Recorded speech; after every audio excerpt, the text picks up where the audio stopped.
We have to remember what we are, that we are this unlimited power. Anything that you ask that's in alignment to that, it becomes so easy.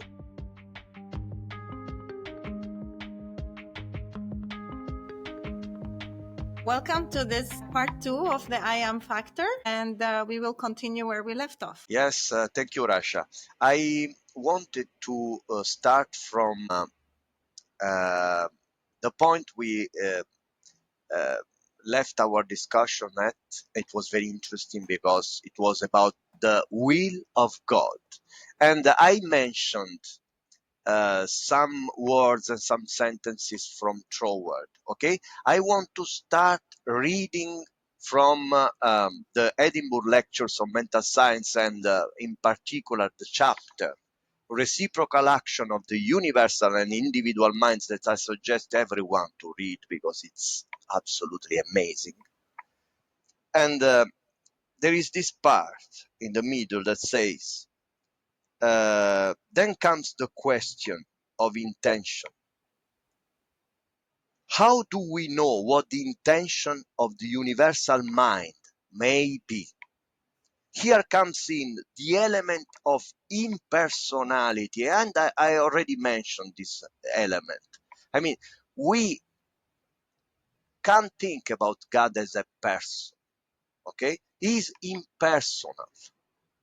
In fact, St. Paul says he's not a respecter of a person. And as I already said, the universal mind works by law of averages. Okay, for the here comes, it has no intention because it is impersonal. And therefore, in every case, the test is whether our particular intention is in the same life-ward direction. So we said last time that divine operation is always for expression of fuller expansion, okay? So it tries to express itself, to express the life is it. Therefore, in every case, the test is whether our particular intention is in this same life-ward direction. And if it is, then we may be absolutely certain that there is no intention on the part of the universal mind to thwart the intention of our own individual mind. So it will not be against us if we are in the direction of expressing more life. Okay?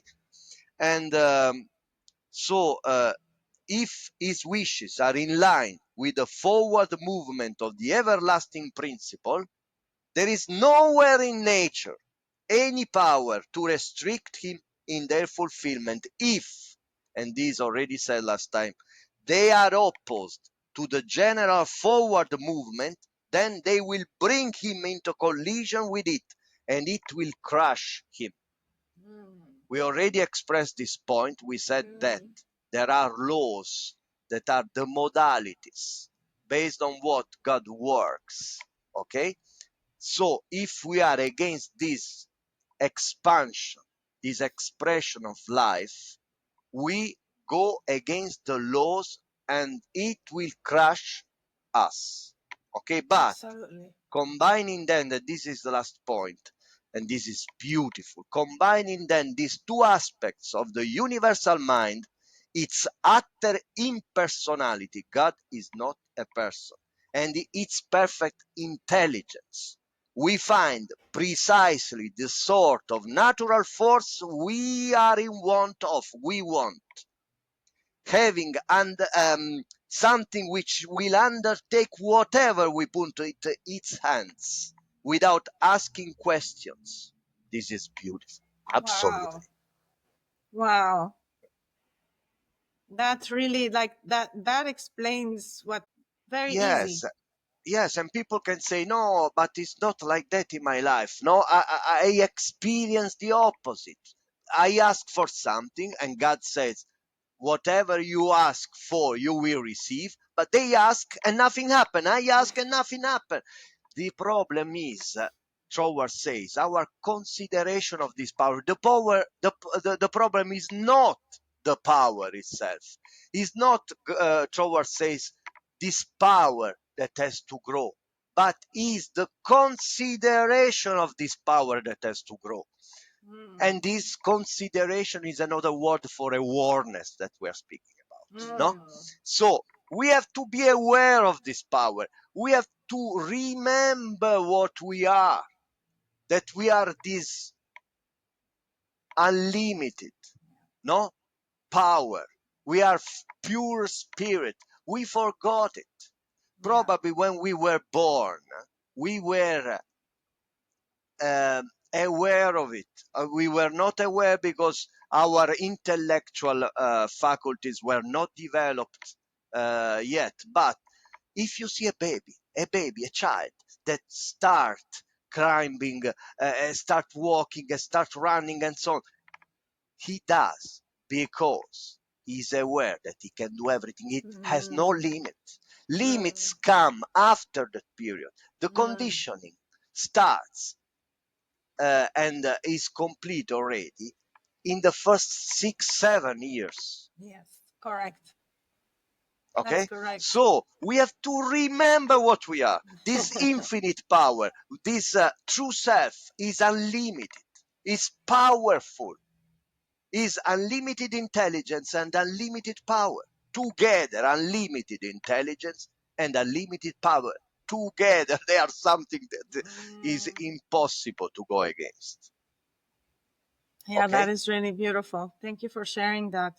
so these are this slide is very important because we were speaking about differentiations of this awareness. So there is pure spirit, and then there are differentiations that is that are different conceptions of ourselves. And we said that everyone is different because we start from this awareness, but we build different conceptions of ourselves that we add to this awareness, and everything that is added to this awareness becomes reality.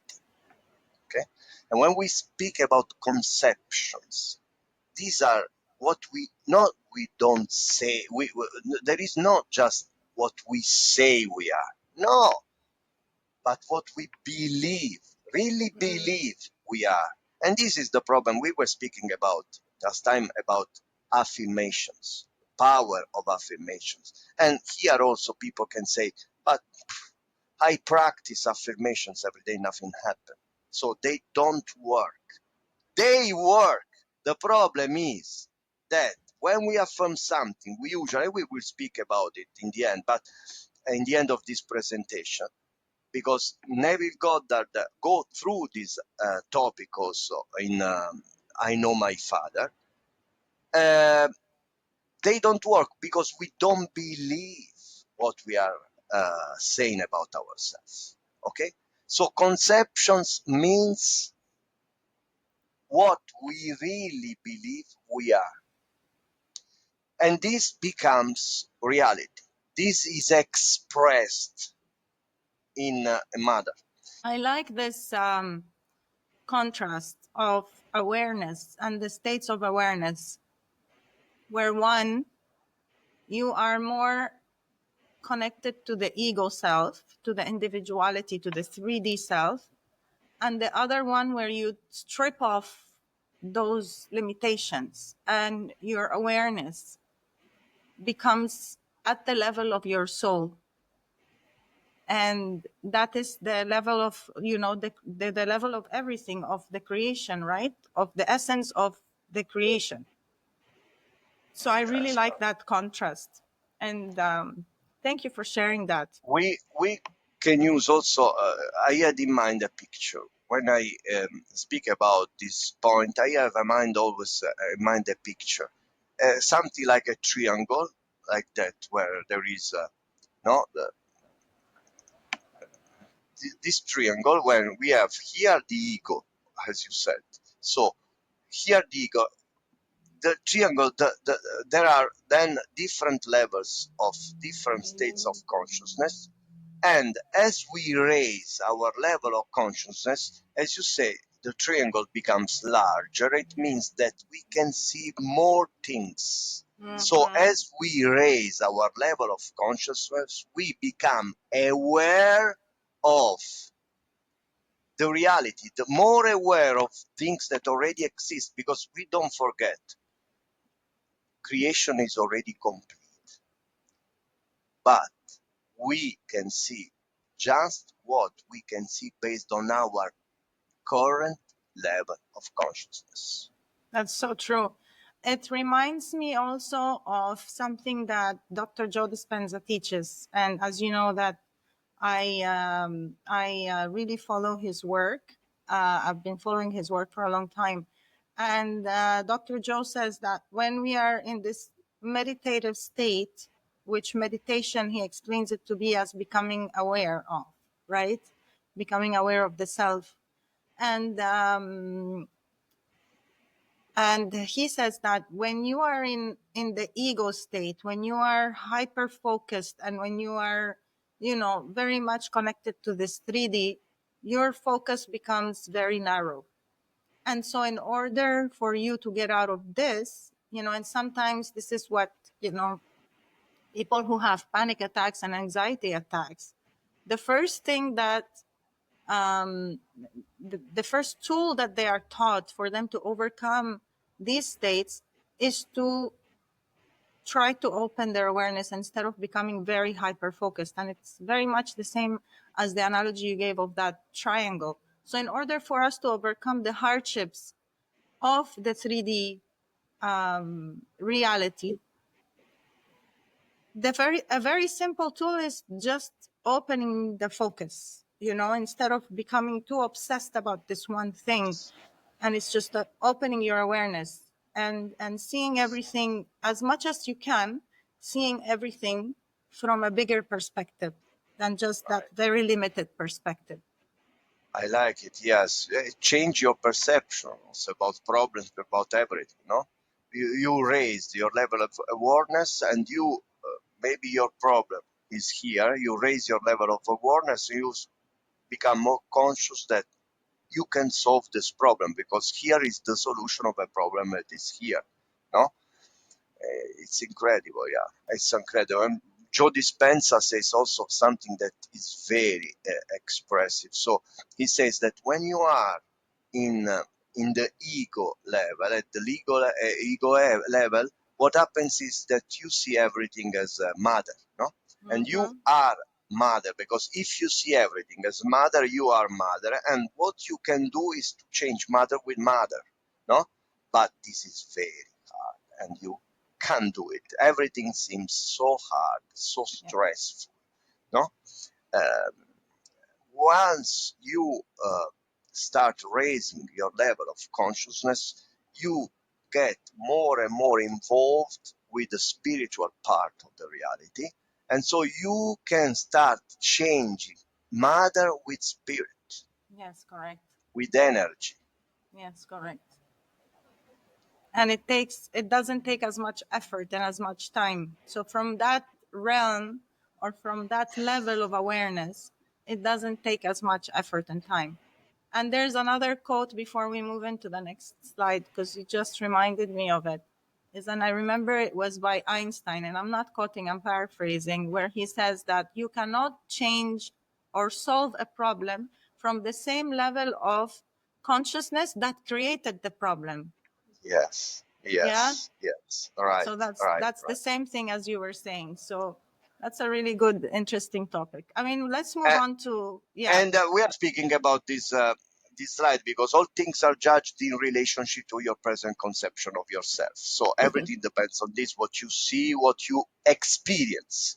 Change your conception of yourself, and you will change the world. So Yes. everything change once you change your conception of yourself. Yes, there is a verse that I really, really love in the Quran that says, and again, I'm paraphrasing the translation, and it says, um, God will not change what's in a collective or a community until um, each one of the individuals, they change themselves. So it's our job to change the conception of ourselves, and it is you know, the higher job, which is the creator's job, to cause the change in the collective, which means in the world. So Yeah, that all you have to do is focus on you, and then everything else will fall into place.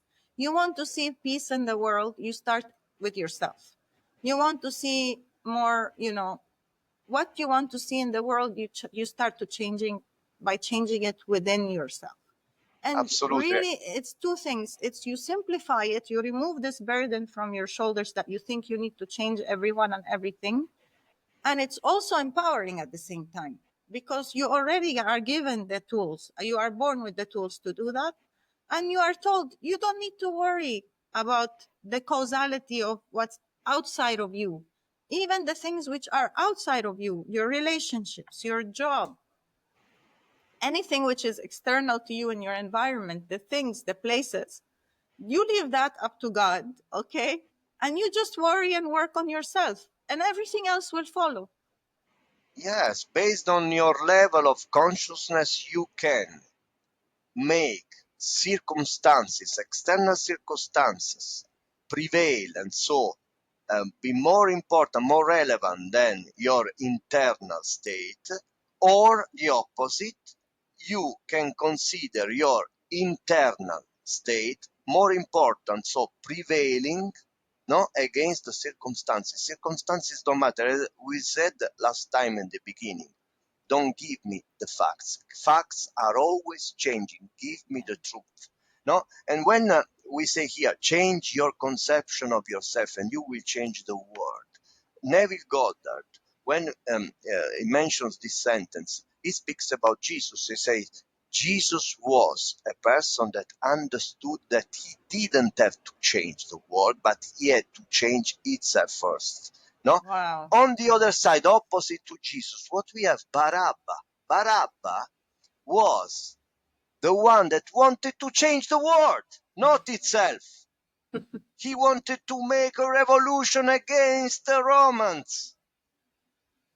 Two different, not just two different people, but two opposite conceptions of life. Wow. Wow. That's so beautiful. Someone Okay. is the veil that hides the being that you really are. Yes. We spoke about conceptions, okay? It just keeps We, getting better and better with every slide, huh? yes. I mean, if we start saying that our true self is the I am, so just I am without any limitation, the consequence is that everything we add to this I am, no, relatively to us, is a limitation, is some veil that we put on what? On our true self. Mm.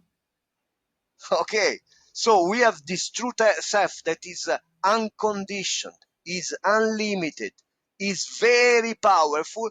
We add something that limits this power, limits this spirit. Okay, is a veil that hides the being that we really are. This Wow. is amazing. This is That's amazing. beautiful. Yes, okay. We can't demand ourselves to be already there. We have all our life to raise our level of consciousness. If we know that, even if we are, I mean, the invitation is for us is to choose and to believe in a conception of ourselves that is higher than what we already have or what we are used to see around us. But we have to know that every conception, even the higher conception we can think of today, is anyway a veil of something that we already are. It's incredible. It's a Already are. limitation. I like that word. I Yeah. and I like this second part. Your beliefs in the potency of things are the thieves that rob you. It's again a different perspective of the same point. It's coming back to when you focus on something that you really believe in and you give too much importance to, right? It's making you conditioned to further forget the limitlessness of the soul. Yes. And also, you know, when you forget what you really are, that you are powerful, fully powerful, you end up relying on something else, something external to you, you know, some power external to you. So the power of circumstances, and you create these circumstances around you. And you say, oh, but you know, in order to do this, I need to, you know, circumstances around me must be these and these and these and these and these and this. So I have to be rich in order to do what I want to do. And no, because you are powerful, you are fully powerful, and so you can do whatever you want, but you are not, um, let's say, you are not aware of it. This is why you try to find powers outside yourself and rely on this power. The problem is that there is no other God. There is no other God. God is one. There is no other God around yourself, outside yourself. There are always thieves, just thieves that Wow. rob you. They don't give you any help, any Wow. support, any power. They take away from you. That's so beautiful. They take away from you. Yeah. Yes, because they take away what? They limit you. They limit you. They take away the awareness that you are everything. This is very deep. Consciousness of being is the eternal womb, impregnating itself through the medium of desire. Everything, and we already mentioned it, everything starts from the desire. We need to allow ourselves to desire, because we usually, because of our condition, we live in a way that is against this desire. We don't allow ourselves the potency, the power of desire. Desire is something that doesn't belong to us, doesn't come from us. It comes from God. We said before that we need to give direction to this power. Mm-hmm. What's the way this power has to uh, let us give him a direction? Desire. Desire. So you said So, something important. So if the desire is coming from God, so I let's make a differentiation here, because there could be the intention of that desire could be coming from your ego, or it could be coming from that higher consciousness self, right? So if you are connected to your higher consciousness self and you are connected in the quantum to the creator, then you also surrender your desire to that in order for that to give you direction, instead of your desire being intentional from the ego, from the limited self. So how do you see the difference between these two? well, here we have to distinguish between the desire itself, that is this uh, will, this wish to express something. Okay, this is the desire. We have to distinguish this will to express something with what we put inside the desire, how we want to express the desire. So how we want to express this desire is something that relates to our free will, no? So we can decide uh, to express our life, to express our power in a certain way or in another. But this desire, this desire is let's call it unsatisfaction,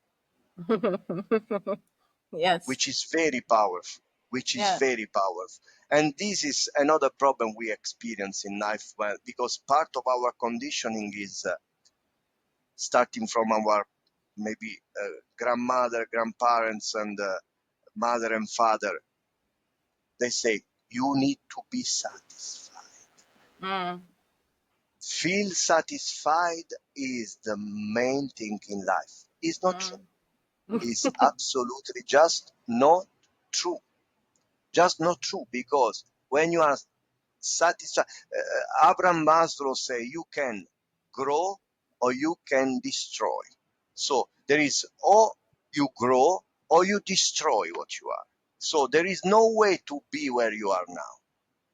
The comfort zone is a spot place, is a dead spot, because there is no way to remain, to Yeah. stay where you are now. If you stay where you are now and all the world goes, no, Mm. uh, goes on, you are behind everyone. So you are destroying. You are not building anything. Mm. Okay, so the desire is unsatisfaction. This unsatisfaction is vital, is a vital feeling that we have. We have to be unsatisfied, happy but not satisfied, Yeah. Yeah. happy but not satisfied, happy for what we have but wanted to do more, Yeah. because it's spirit that is always, if we say spirit, Yeah. is always for expansion and fuller expression. It means that satisfaction is not something that is related to the spirit. It's a journey. It's not a place where you reach and you stay. It's a journey, Because right? everything, every desire that you think you achieved or fulfilled that is related to your ego or your 3D is always short lived. Everything Yes, is short lived, momentary. You know, you got the car, you got the partner, the relationship, you got the money. How many times, every time we reach to that place, we get so happy in that moment and we share it. And then after that, that satisfaction and that happiness is gone because it was conditional in the first place. Once I get the car, then I will feel happy. It was conditional.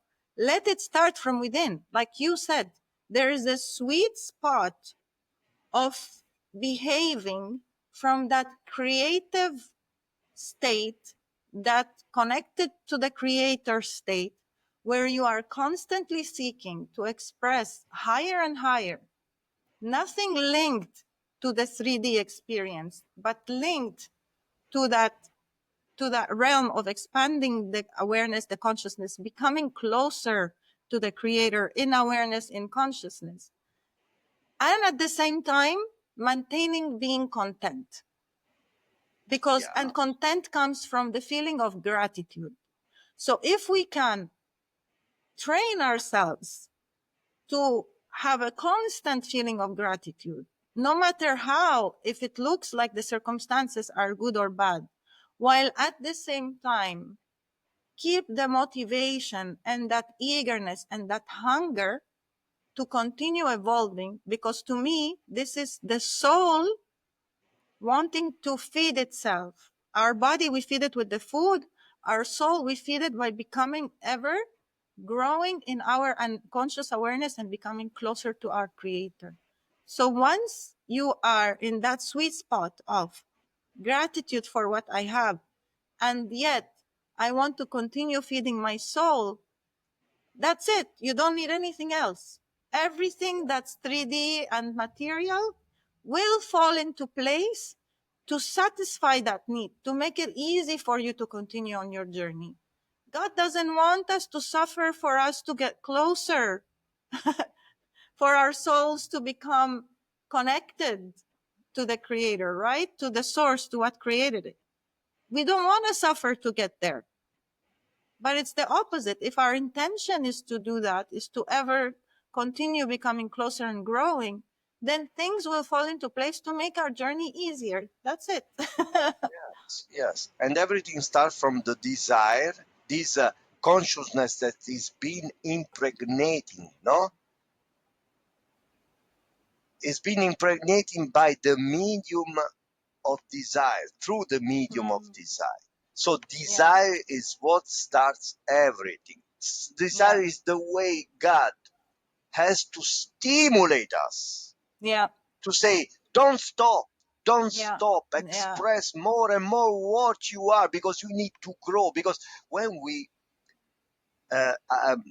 set goals, why is important the operation of setting goals? Because setting goals is the way we have, the best way we have, maybe the only way we have to raise our consciousness. No? Hmm. Even if, as you said, something we need to desire in this moment can be an illusion, because after, I desire a car, I Mm, desire a better lifestyle.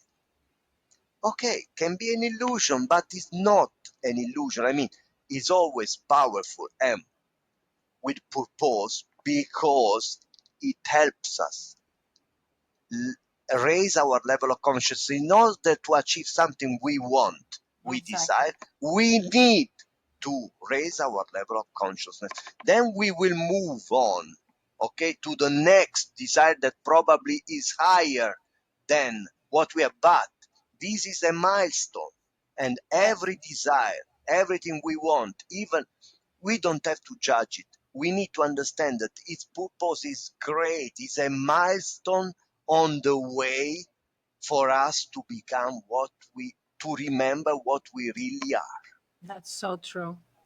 That's so true. I love that about the milestone. And then that reminds us that it's about the journey, right? It's an ever growing, limitless journey. Yeah, that's so beautiful. The next gem.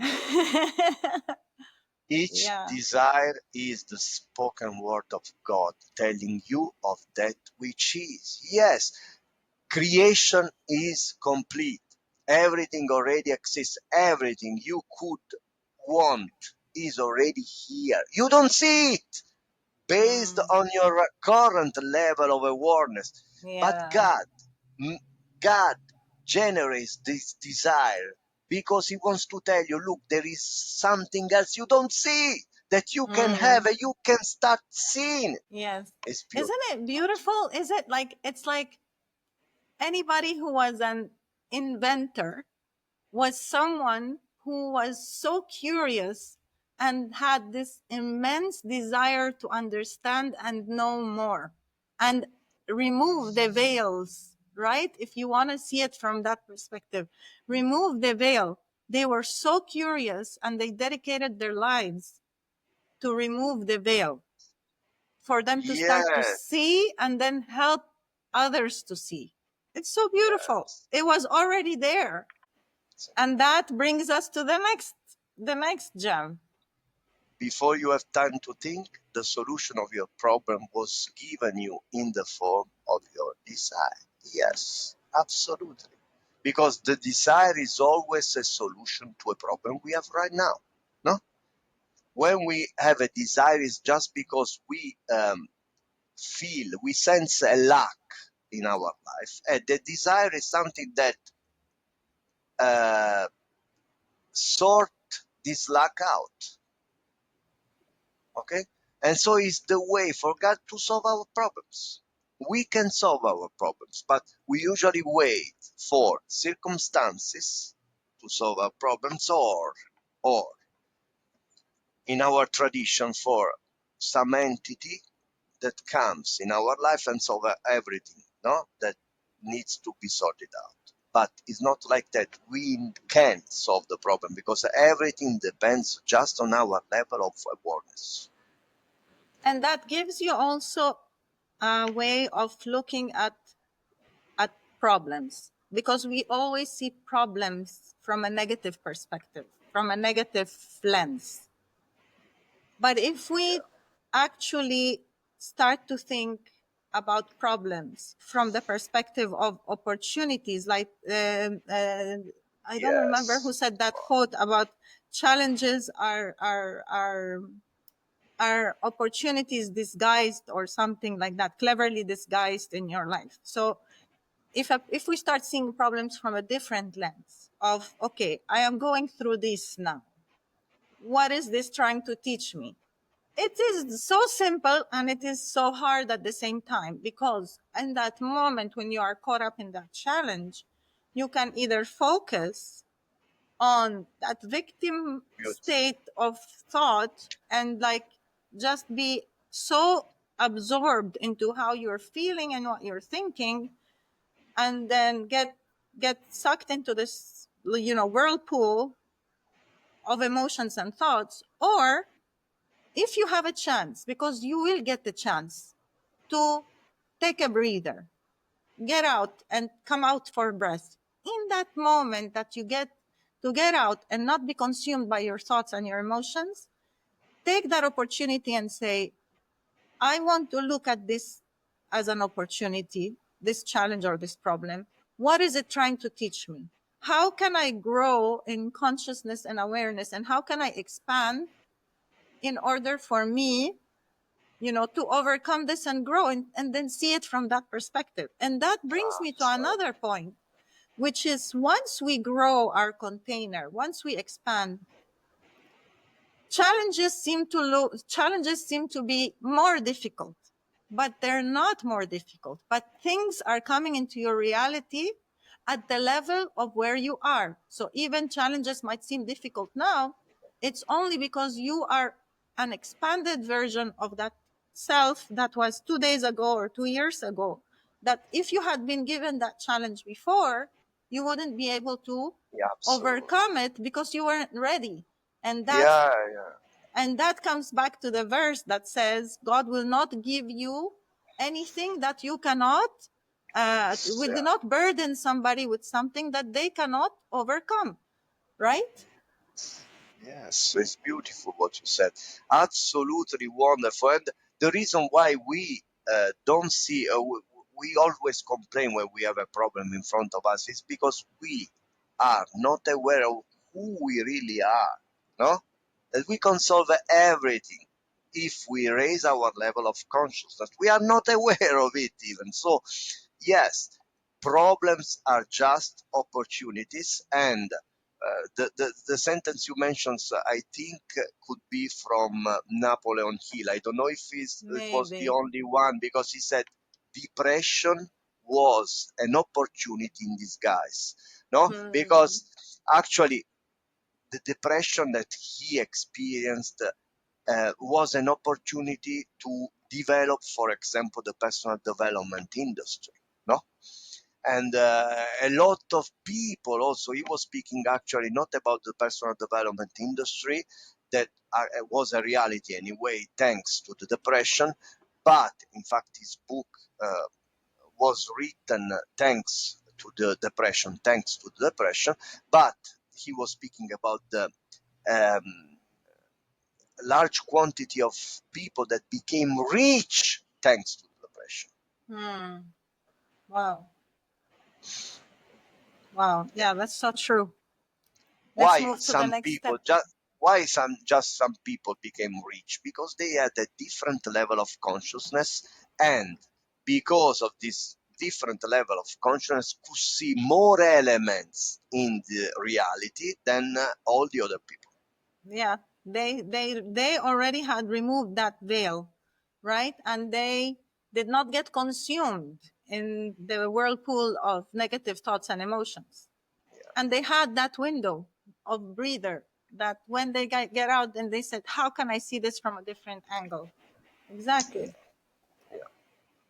Mm. Man doesn't realize that consciousness is the father who does the work. So he attempts to express that which is not conscious of being. This is not clear in the beginning, but is about the affirmations we were speaking before. Uh-huh. Why affirmations usually don't work, and everyone, a lot of people can experience this. Why? Because what we do is we attempt to express that which is not conscious of me. We don't say I am, but I will be. Or we say I am, but we are conscious of another thing. So our conception is, okay, I will be because I want to be this person that I'm not now.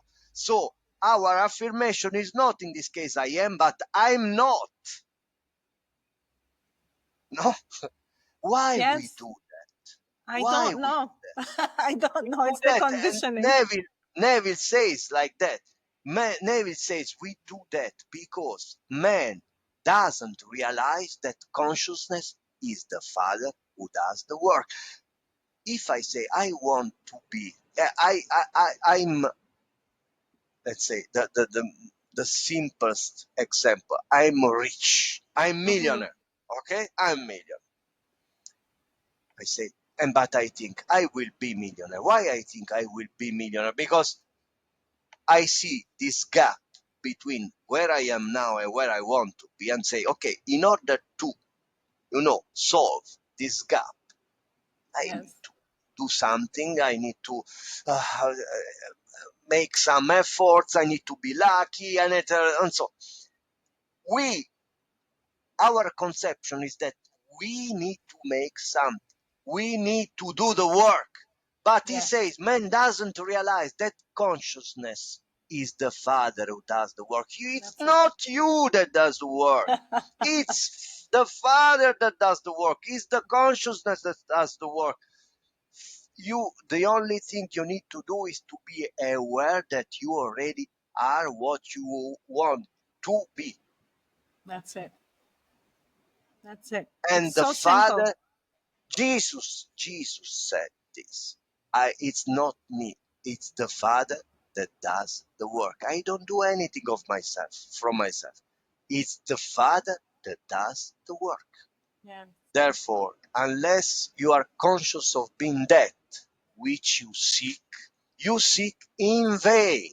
So if you don't think that you already are what you want to be, you seek in vain. There Yeah. is no way for you to use this power, no, that does the work in your advantage.